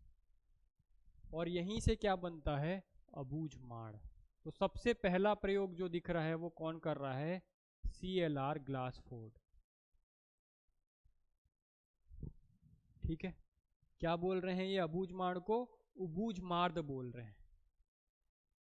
उबूझ माड़ियों के साथ ना एक कहानी जुड़ी हुई है, ऐसी किदवंती, जैसे लोग बोलते रहते हैं, है ना। क्या बोलते हैं इसको? दंत कथाएं। हाँ, टूथ स्टोरीज, दंत कथाएं सुने हो? अपने आप प्रचलन में जो आ जाती हैं, तो वो कहती है, ये दंत कथा कहती है कि जो माड़िया लोग थे वो जनरली पहले, अभी भी करते हैं, मैदानी क्षेत्र में, बस्तर का जो मैदानी क्षेत्र है वहां पर निवास करते थे। ठीक है, पर उनमें से दो प्रेमी युगल थे जिनको आपस में प्रेम हो जाता है, और वो अपने समाज से भागने के लिए, क्योंकि समाज वाले उनको शादी नहीं करने देंगे, तो इसलिए भागने के लिए वो कहाँ चले जाते हैं? पहाड़ी पर चले जाते हैं, जो कि अननोन पहाड़ी रहती है। बात समझ आ रही है? तो अननोन पहाड़ी पे जाकर वहां बसते हैं और एक नई फैमिली फॉर्म्ड होती है। ठीक है, एक नया परिवार बनता है और उससे समाज का निर्माण होता है। तो वो जो नया समाज बना वही क्या कहलाता है? अबूझमाड़ कहलाता है। यदि आपको मेंस में लिखने आए तो आप ये स्टोरी बता सकते हैं। जब बड़े नंबर में लिखने आ जाए तो वैसे तो अबूझमाड़ के बारे में काफ़ी सारी चीज़ें हैं आपके पास लिखने के लिए, पर यदि फिर भी कई बार होता है कि 175 शब्द में लिखने के लिए आ जाता है, 175 वर्ड्स में, तो वहाँ पर फिर आपको थोड़ा सा फेंका फाकी करना पड़ता है। तो ये स्टोरी आपके वहाँ पे काम आ सकती है। ठीक है, इसलिए इसको क्या बोला गया? अबूझ माड़िया, क्योंकि थे तो माड़िया वो लोग, और कहाँ जाके बस गए? अबूझ क्षेत्र में जाके बस गए, अननोन एरिया में जाके ये सेटल हो गए, इसलिए इसको क्या कहा गया? अबूझ माड़िया। जो इनके वंशज कहलाए वही क्या कहलाए? अबूझ माड़िया। याद रहेगा यहाँ तक? अगला जो हमको इसमें कंटिन्यू करना है अबूझ माड़ में, एक नाम याद रखना है, केदारनाथ ठाकुर। केदारनाथ ठाकुर, इनकी पुस्तक है बस्तर भूषण। बस्तर भूषण 1908 में ये छपी थी, बस्तर भूषण। ठीक है, नाम क्या है? केदारनाथ ठाकुर। केदारनाथ ठाकुर की पुस्तक क्या है? बस्तर भूषण। इंग्लिश में लिख दे रहा हूं तो नहीं लिख पा रहे हो क्या? लिख ले रहे हो ना? देख लिया करो, जो चीज़ हिंदी में लिखा है इंग्लिश में नहीं लिख पा रहे हो तो भी बता दिया करो, यदि इंग्लिश में लिखा हिंदी में लिख पा रहे हो तो भी बता दिया करो, ठीक है। पर लिखना जरूरी है, देखते नहीं रह जाना है बोर्ड को, है ना, क्या लिख दिए करके। ऐसा लगता है सबकी एनर्जी पूरी खत्म हो गई है। हाँ, खाना वाना खा के नहीं आते हो क्या? अब से नाश्ते का अरेंजमेंट रखा जाएगा, है ना, रोज़ समोसा और चाय एक क्लास के बाद अगली क्लास में आप सबको पहुंचाई जाएगी, ठीक है। और उसके बाद तो सोने का मन करेगा फिर, है ना, तो पढ़ाई कैसे होगी? तो याद रहेगा केदारनाथ ठाकुर 1908 बस्तर भूषण। बस्तर भूषण बुक ये लिखे हैं, इसमें ये बताते हैं कि जो अबूझ माड़िया हैं ये इनका निवास स्थान कौन सा, इनका रेसिडेंस कौन सा है। तो इसी बुक में इन्होंने बताया कि जो बेलाडीला हिल्स है, बेलाडीला पहाड़ी, बेलाडीला पहाड़ी, ये बेलाडीला पहाड़ी पर रहते हैं। ये कहाँ पर बताया गया है? बस्तर भूषण में 1908। बेलाडीला की पहाड़ियाँ कहाँ हैं? नारायणपुर का ओरछा तहसील, ठीक है, याद रहेगा। ओरछा तहसील को अबूझ माड़ का प्रवेश द्वार कहा जाता है, ठीक है। अभी हम देखेंगे ये कहाँ कहाँ पे पाई जाती है ये जनजाति, इसका डिस्ट्रीब्यूशन देखेंगे अपन। अभी केवल ये याद रखिए कि केदारनाथ जो ठाकुर है 1908 में पहली बार बस्तर भूषण नामक जो इनकी बुक थी उसमें ये क्या बता रहे हैं कि ये जो लोग हैं पहाड़िया लोग, ये कहाँ पर निवास करते हैं, इनका रेसिडेंस कहाँ पर है?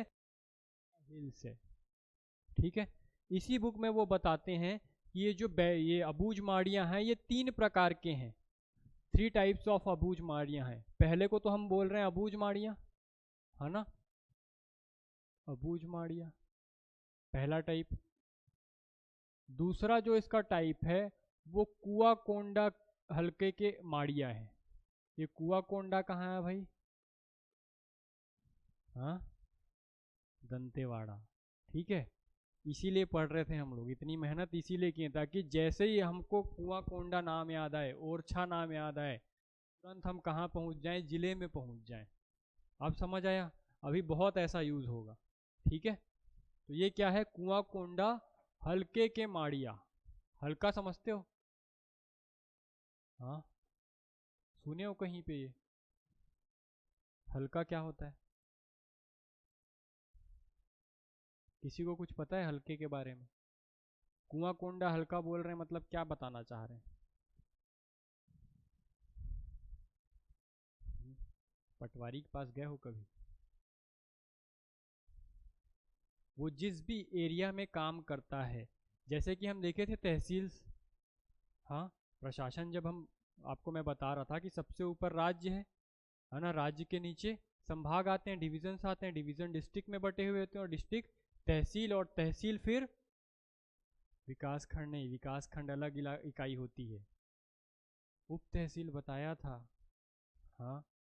उप तहसील जो है वो फिर से बटे होते हैं हल्के में, जिसको मैं राजस्व ग्राम का नाम दिया था, रेवेन्यू विलेज, ठीक है। उसी को हम आज क्या कहते हैं? हल्का कहते हैं, जिसमें पटवारी बैठा हुआ होता है। आपका जो भी एरिया आता होगा, है ना, वो किसी ना किसी तहसील के अंतर्गत आता होगा, और वो तहसील फिर से सब डिविजन्स में बटी होती होगी, सब तहसील में बटी होती होगी, और उस तहसील के अंदर, उस सब तहसील के अंदर भी बहुत सारे पटवारी काम करते होंगे, जिनका अलग अलग एरिया होगा, जिसको हल्के में बांटा गया रहता है। ये हल्का नंबर, ये हल्का नंबर, ये हल्का नंबर, बात समझ आया? तो ये वही राजस्व ग्राम, रेवेन्यू विलेज, ठीक है। तो ये कुआ कोंडा की बात कर रहा है, जो कि कहाँ की तहसील है? दंतेवाड़ा की तहसील है, वहाँ के हल्के की बात कर, तो वहाँ पर जो माड़िया पाए जाते हैं उनका उल्लेख किया है। और जो तीसरे माड़िया ये बताए वो है तेलंगे माड़िया।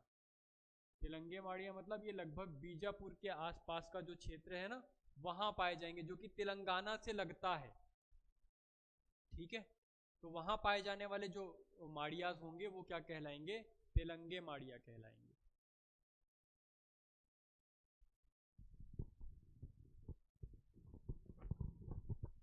याद रहेगा? यहाँ तक कोई परेशानी? समझ आया यहाँ तक? कि यहाँ तक भी कोई दिक्कत है जल्दी से बता दो।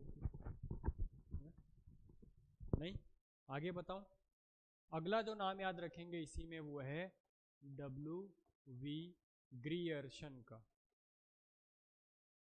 Grierson, W we Grierson. ये क्या करते हैं, ये 1938 में इन अबूझ माड़िया को हिल माड़िया नाम देते हैं या पहाड़ी माड़िया। हिल माड़िया या पहाड़ी माड़िया नाम देते हैं। ठीक है, तो आपसे पूछा जाए कि हिल माड़िया अबूझ माड़िया को किसने कहा है, तो आप बता पाएंगे ग्रियर्सन ने कहा है, 1938 में कहा है। ठीक है,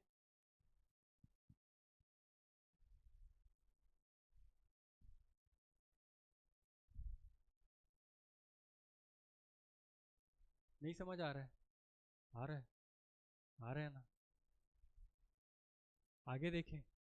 अब देखते हैं इसका वितरण कि ये कहाँ कहाँ पर पाए जाते हैं, डिस्ट्रीब्यूशन।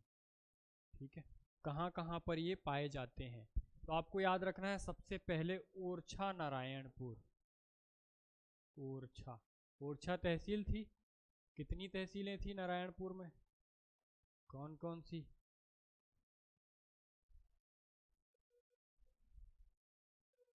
कोहकामेटा। ठीक है, 4 तहसीलें थी, जिनमें से ओरछा जो तहसील है नारायणपुर की, यहीं पर स्थित है बैलाडीला की पहाड़ियाँ। ठीक है, और यहाँ से आप कहाँ जा सकते हो, अबूझ माड़ के क्षेत्र में प्रवेश कर सकते हो। ठीक है, इसलिए इसे क्या कहा जाता है, अबूझ माड़ का प्रवेश द्वार। अबूझ माड़ का प्रवेश द्वार। ठीक है, याद रहेगा ये। इसके अलावा कहाँ पाया जाएगा, तो ये पूरे नारायणपुर के क्षेत्र में पाया जाएगा, है ना। दूसरा जिला इसी से लगा हुआ है बीजापुर, तो बीजापुर में पाया जाएगा। और बीजापुर के अलावा दंतेवाड़ा जिले में ये जनजाति पाई जाएगी। इन 3 जगहों पर ये जनजाति उपस्थिति दर्ज करती है अपनी। ठीक है, तो डिस्ट्रीब्यूशन आपको याद रहेगा कहाँ कहाँ पर है, नारायणपुर, बीजापुर, और आप चाहो तो इस पे मैप बना सकते हो इस प्रकार से, है ना। ये वाला जो एरिया है, इसके ये वाले एरिया में, ये वाले एरिया में और ये वाले एरिया में, इन 3 एरिया में क्या पाया जाएगा, आपका अबूझ माड़िया जनजाति पाई जाएगी। ठीक है, आप मैप से भी बना के याद कर सकते हो। आगे देखें।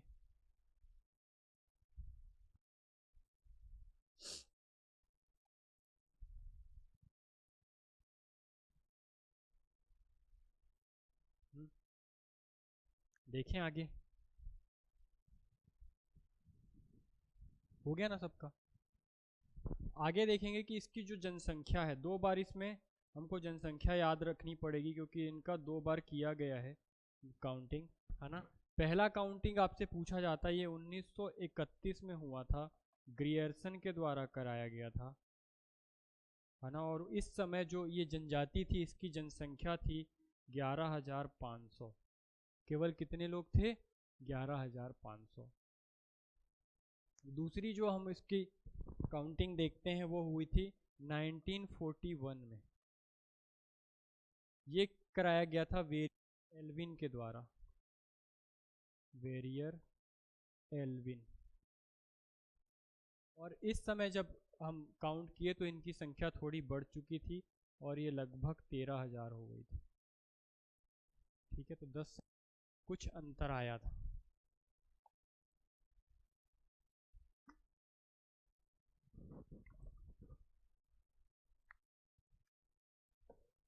याद रहेगा ये। 2 बार इनकी काउंटिंग कराई गई है। पहले बार में ये 11,500 आई थी और दूसरे बार में 13,000। ठीक है, जो ये बोली बोलते हैं, जिस बोली का प्रयोग करते हैं, इनकी बोली को क्या कहा जाता है, माड़ी बोली कहा जाता है। माड़ी बोली, ये द्रविड़ भाषा परिवार की बोली है ना। द्रविड़ भाषा परिवार की बोली है माड़ी बोली, और ये गोंडी की ही उपभाषा। गोंड के द्वारा जो बोली बोली जाती है उसे क्या कहा जाता है, गोंडी। इस प्रकार से लिखते हैं, गोंडी। इस गोंडी की ही उपबोली है। ठीक है,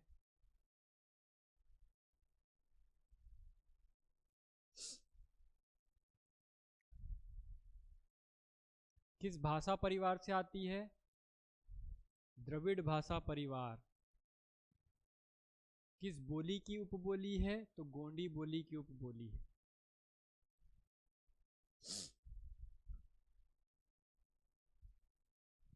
यहां तक समझ आया? बोर हो रहे हो क्या? हाँ, पक्का ना? आगे बताऊं? हाँ, चलिए थोड़ा और देख लेते हैं, फिर चले जाइएगा। कुछ पढ़े हैं ऐसा लगे भी तो, है ना। अब इसकी आर्थिक स्थिति देखते हैं या आर्थिक विवरण देखते हैं, इकोनॉमिकली स्टेटस कैसा है।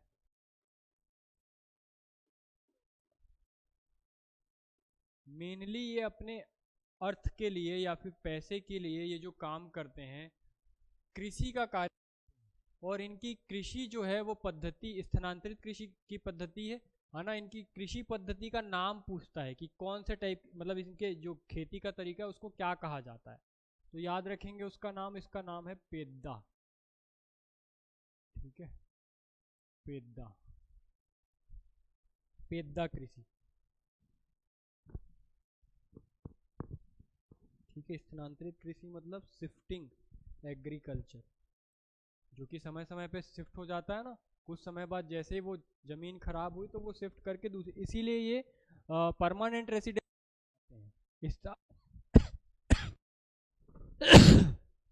सॉरी, स्थायी निवास में निवास नहीं करते हैं। जितने समय तक ये जिस जगह पर कृषि कर रहे हैं वहां पर रहेंगे और फिर उस जगह को छोड़कर चले जाएंगे, जिसके कारण बहुत सारा लैंड खराब हो जाता था। साथ में ये जब भी नए लैंड को फॉर्म करते हैं तो जहाँ उसके आसपास जितने भी पेड़ होते हैं उनको काट दिया करते हैं, तो इससे फॉरेस्ट भी जो है वो डिस्टर्ब हो रहा था।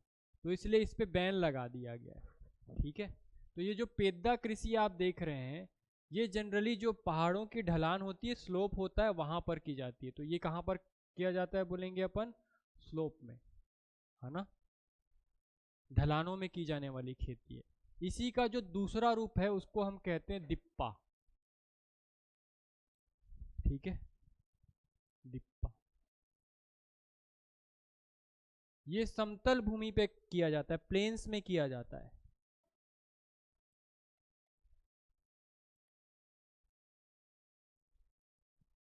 ठीक है, दो प्रकार की कृषि ये करते हैं। पहले का नाम है पेद्दा। पेद्दा में क्या होता है, ये ढलानों पे कृषि करते हैं। जो पहाड़ी रहती है ना, उसके ढलान पे जो किसी कृषि की जाती है उसे हम क्या कहते हैं? पेद्दा कहते हैं। और जो समतल में मैदानी भागों में जो कृषि की जाती है उसे हम दिप्पा कहते हैं। कि अब इन दोनों ही टाइप की कृषि में प्रतिबंध लगा दिया है, तो ये जनरली अपना जीवन यापन मजदूरी करके करते हैं। अभी इनके अर्निंग का सोर्स क्या है? मजदूरी।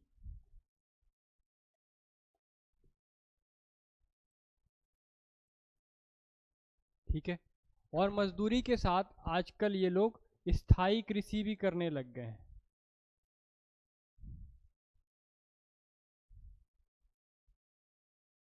ताकि इधर उधर ना जाना पड़े, जहां पर रहते हैं वहीं पर ही किसी कृषि का कार्य करते हैं।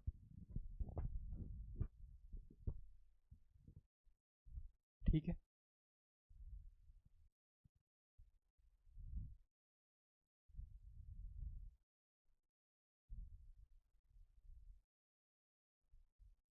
याद रहेगा यहाँ तक।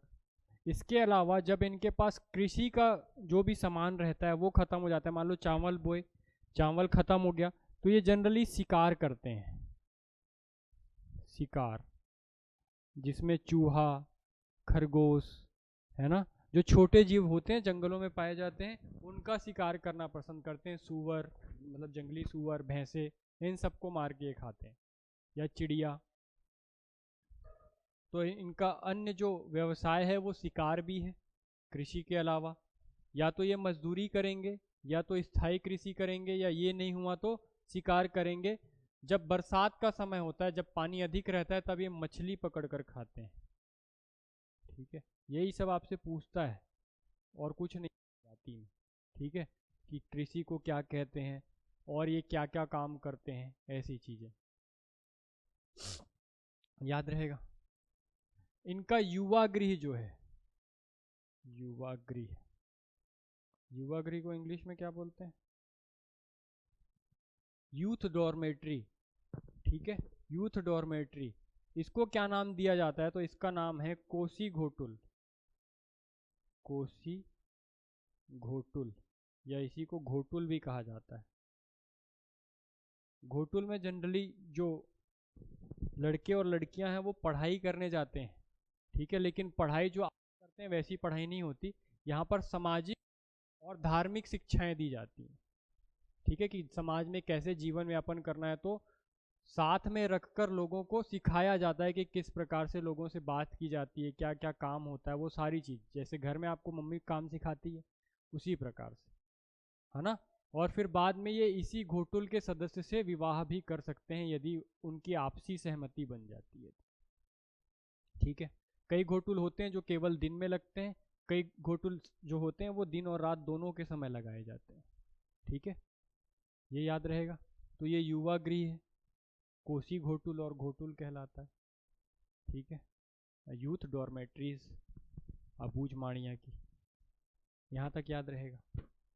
चलो आज के लिए इतना ही रखते हैं, कल इसी को कंटिन्यू करेंगे। इसके सामाजिक विवरण को देखेंगे, सोशल जो डिस्ट्रीब्यूशन है वो समझेंगे, और उसके बाद धार्मिक देखेंगे, है ना। रिलीजनस ये लोग क्या क्या चीज़ें फॉलो करते हैं वो सब चीज़ें देखेंगे, और साथ में कल थोड़ा तेज चलेंगे। अबूझ माणिया के साथ 3-4 और जनजाति हम पढ़ेंगे कल, ठीक है। तो जो आज पढ़ाया वो पढ़ के आना, यदि जैसे पढ़ा रहा हूँ ऐसे पढ़ लिए तो आपको मेंस में अलग से मेहनत नहीं करनी पड़ेगी। और यदि बोर लग रहा होगा ऐसा पढ़ना तो कल की क्लास में सोच के बताना, तो मैं आपको प्री वाले पैटर्न में पढ़ा दूंगा, ठीक है, कि टू द पॉइंट, सिर्फ फैक्ट पे बात किए, ज़्यादा आपको परिभाषा और बाकी चीज़ें बताने की ज़रूरत नहीं पड़ेंगी, और सिर्फ फैक्ट पे बात करके हम आगे निकल जाएंगे यदि बोर लगी होगी क्लास तो, ठीक है। और ज़्यादा पढ़ना होगा तो फिर जो सेम पैटर्न अपन चला रहे हैं इसी को अपन कंटिन्यू करेंगे, ठीक। समझ आया? नहीं आया तो अभी मिल सकते हो क्लास के बाद, जो चीज़ पूछनी है पूछ सकते हो, पर बाकी जो पुरानी चीज़ें हैं वो भूलना नहीं है, उसका रिवीजन आपको करते रहना है। जितने भी हम तहसील्स पढ़े हैं, जिला पढ़े हैं, उन सबको आप बार बार रिकॉल करेंगे। जो फॉर्मेशन ऑफ छत्तीसगढ़ पढ़े हैं, छत्तीसगढ़ राज्य का निर्माण, तो उसकी जितनी तिथि पढ़े हैं, जो जो संगठन बनाए थे, ऑर्गेनाइजेशंस, वो सब आपको याद होने चाहिए, ठीक है क्या। उनके नाम, उनके बनाने वाले, और क्या इंपॉर्टेंस है उसका, कब बना है, और बाकी जितनी भी डेट्स हम पढ़े हैं सब, ठीक। हो सकता है कि आने वाले समय में जब भी टेस्ट हो, है ना, अभी थोड़ा क्लास का शेड्यूल फिक्स नहीं है ढंग से, इसलिए टेस्ट नहीं हो पा रहा है सैटरडे, लेकिन बहुत जल्दी टेस्ट होगा, है ना। और जब भी हुआ तो आपके नंबर अच्छे होने चाहिए, फुल मार्क्स एक्सपेक्ट कर रहा हूँ मैं आपसे। ऐसा ना हो कि उस दिन ये पता तो था लेकिन नहीं बना वाली स्थिति नहीं होनी चाहिए, ठीक है। तो आप घर में जाके पढ़ेंगे, और जनजाति का भी टेस्ट इंक्लूड करूँगा। जब भी टेस्ट हुआ तो दो चीज़ आएगी, जो अभी तक पढ़ चुके हैं वो, और फिर जनजाति, ठीक है। चलिए मिलेंगे नेक्स्ट क्लास में।